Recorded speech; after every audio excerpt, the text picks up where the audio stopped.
Today, we're diving into a fascinating political drama. It's a story where a single speech, one that was meant to defend a friend, might have ended up causing more damage than any opponent ever could.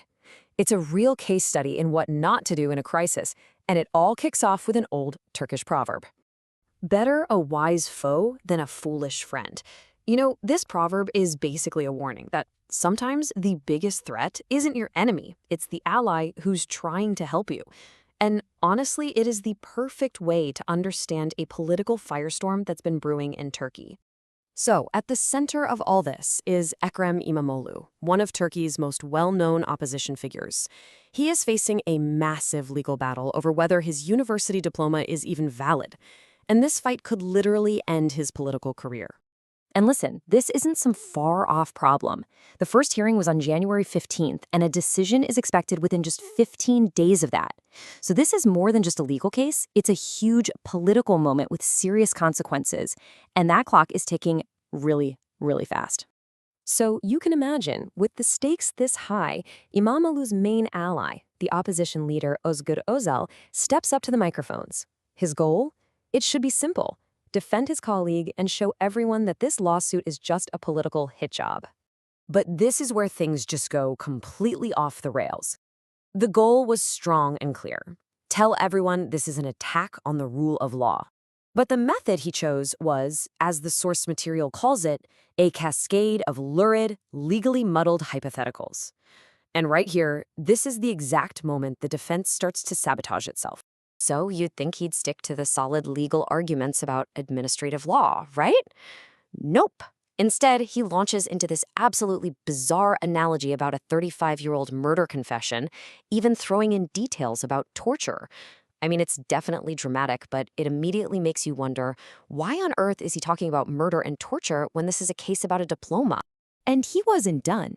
Next up was this really grotesque medical hypothetical, asking if surgeons would have to start returning a patient's appendix. Now, his point was to make fun of retroactive legal decisions, but the effect was just bizarre. It didn't create clarity, it just created more confusion. So you see, these analogies weren't just a bit odd, they were actually doing real damage. The analysis shows this was a textbook case of a well-intentioned defense causing way more harm than good. And you know, there's another Turkish idiom that just hits the nail on the head here. While trying to shape an eyebrow, you end up poking out the eye. Özel was trying to help, but his defense was creating a much bigger, much more painful problem for his friend. I mean, from a strategic point of view, it was a total mess.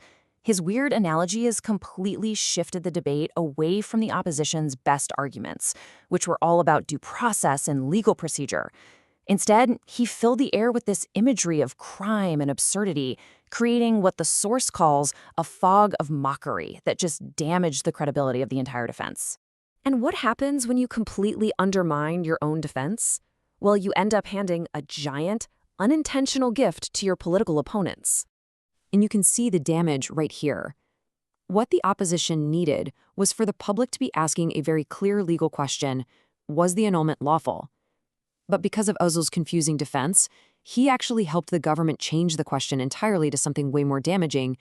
Wait a minute, what's wrong with this diploma anyway? And this really gets to the core of the political game being played here. The source argues that in situations like this, the government's goal isn't always to prove guilt.